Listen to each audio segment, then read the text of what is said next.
Hi everyone, welcome back to my channel. My name is Minnie and welcome back to another episode of Ming TV where we talk about self-care tips and habits to help you increase your productivity.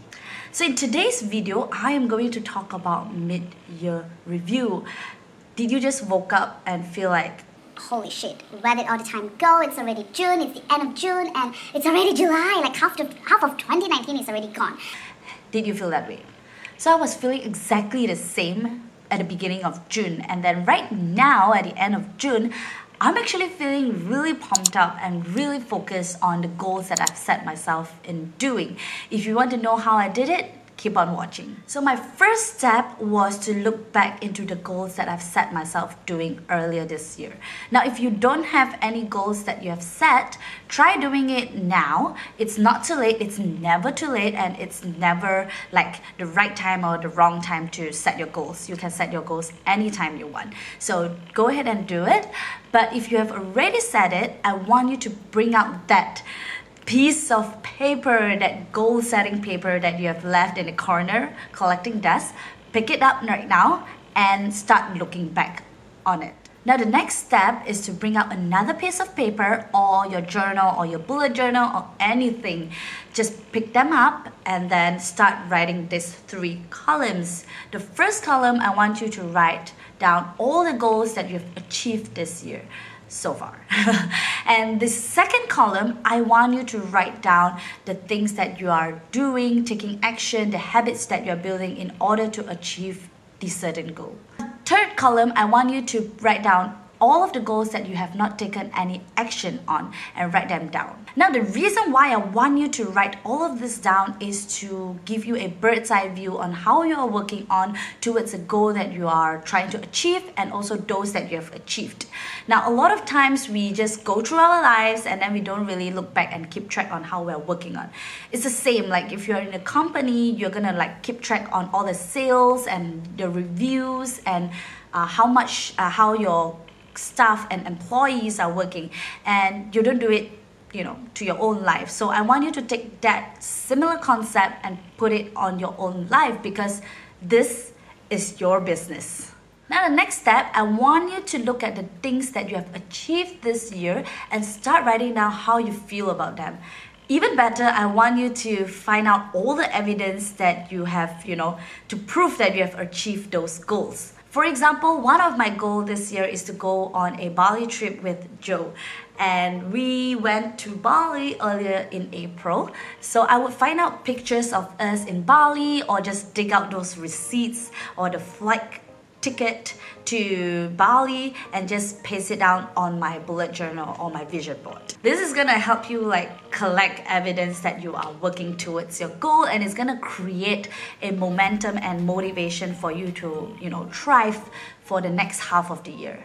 In the second column, which is the progression part, I want you to look at what are the things that you are doing in order to achieve those goals. Write down the habits and also look at what is working and what is not working. For example, I've started my journaling progress because I wanted a better mental health this year. What I did was, earlier this year, I did the 30 days challenge and it worked, but it stopped working halfway through, and I did a review on that and realized that what I needed was more time in journaling. So I made myself in committing a 30 days habit challenge on waking up early, my no snooze challenge. If you want to join this challenge, definitely join me. Hashtag no snooze challenge, hashtag 30 days habit challenge, and I will get to see your progress as well. Now, what I'm trying to tell you here is to find out what is working and what is not working and improve throughout your way in achieving those goals. The last column, which are those that you have not achieved yet, I want you to write down what are the possible actions that you can take in order to achieve those goals. For example, in 2019, I really want to host a family trip for my family to, spend time together, to bond together.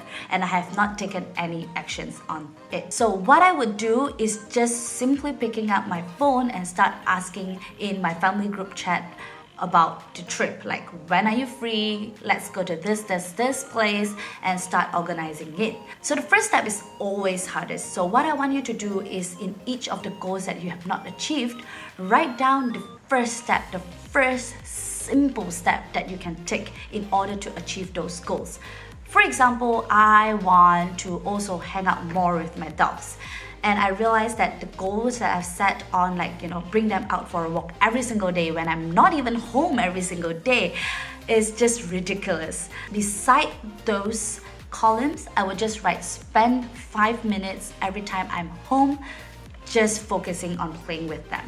Now, it is also very important for you to look at those goals and start thinking if those goals are still relevant to you, if it still makes sense to be in your goals setting list. Some of the goals might not be so relevant to you anymore. For example, if the Bali trip didn't happen and we went to Philippines instead, so the Bali trip doesn't really make sense anymore, since what I ultimately want is a quality time with Joe. So review your goals all the time, every month, every week. I've talked about this in my weekly review video, so you can go ahead and check it out in my description box. Now, my next step is to redo your goal setting sheet. Start redesigning your whole sheet. Start, doing like a brand new goal setting thing. Do you remember the first time you did this goal setting sheet? How do you feel? You definitely feel energized, you feel pumped up, you're like so ready to conquer the world, so do the same, create the momentum by taking action. So start reviewing your goals and then redo the whole goal setting thing and put it in somewhere that you can look at every single day. The final step, I really want you to take this really seriously, like dead serious. I want you to ask yourself this question. Are you okay? Are you feeling okay? Are you doing okay? Are you okay? It is such an important question that a lot of us overlook. The reason why I do a lot of review is I want to take the time off to have a bird's eye view on my progress. Not only do I want to increase my productivity, I also want to check in with myself and ask myself if I'm doing alright.